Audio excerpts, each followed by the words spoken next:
यह कहानी है उस योद्धा की जो देवों का वरदाता था, धर्म का रक्षक था और मृत्यु भी जिसका आदेश मानती थी। कहानी भीष्म पितामह की। पर यह शुरुआत युद्धभूमि से नहीं होती, ये शुरू होती है गंगा की शांत धारा से, जहां एक रहस्य, एक प्रेम और एक श्राप ने जन्म दिया महाभारत के सबसे महान योद्धा को। चलिए चलते हैं हस्तिनापुर के राजा शांतनु और देवी गंगा की अद्भुत कथा की ओर।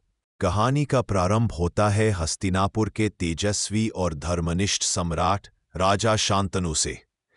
एक दिन जब वे गंगा तट पर भ्रमण कर रहे थे, उनकी दृष्टि दिव्य तेज से आलोकित देवी गंगा पर पड़ी और वे उनके सौंदर्य, शांति और तेज से तत्काल मोहित हो उठे।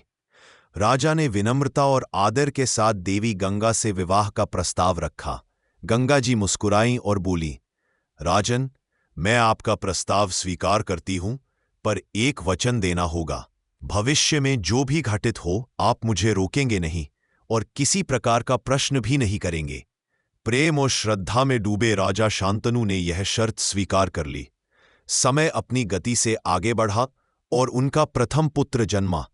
गंगा जी ने उसे अत्यंत कोमलता से बाहों में उठाया और मौन भाव से नदी की ओर चल पड़ी। राजा प्रेम से उन्हें जाते देखते रहे, पर अगले ही क्षण गंगा जी ने शिशु को पवित्र जल में प्रवाहित कर दिया। राजा का हृदय द्रवित हो उठा, पर उन्होंने दिए गए वचन का स्मरण कर लिया। एक एक करके ऐसे ही 7 पुत्रों को गंगा जी ने जल में विसर्जित कर दिया। राजा शांतनु का मन वेदना से भर चुका था, पर वे मूक बने रहे, क्योंकि उनका वचन राजधर्म की भांति अटल था। और फिर 8वां पुत्र जन्मा। गंगा जी उसे लेकर जैसे ही नदी की ओर बढ़ीं, राजा से स्वयं को रोकना संभव न रहा।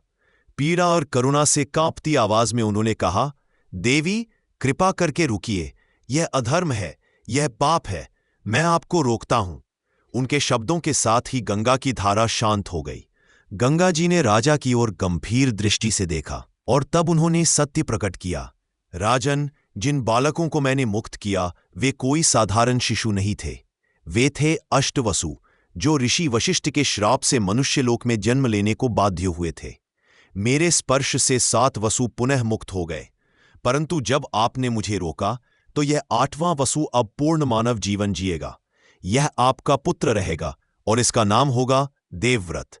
और इसी देवव्रत ने आगे चलकर संपूर्ण सृष्टि में अमर नाम पाया, भीष्म पितामह। और इस प्रकार एक श्राप और एक मां के निर्णय ने जन्म दिया उस महापुरुष को, जो आगे चलकर इतिहास के सबसे बड़ा त्याग करने वाले बने, देवव्रत, जो एक दिन भीष्म पितामह कहलाए। अगर कहानी पसंद आई, लाइक कीजिए, शेयर कीजिए और ऐसी ही देव कथाओं के लिए यूनिवर्सल बेस को सब्सक्राइब करना मत भूलिए।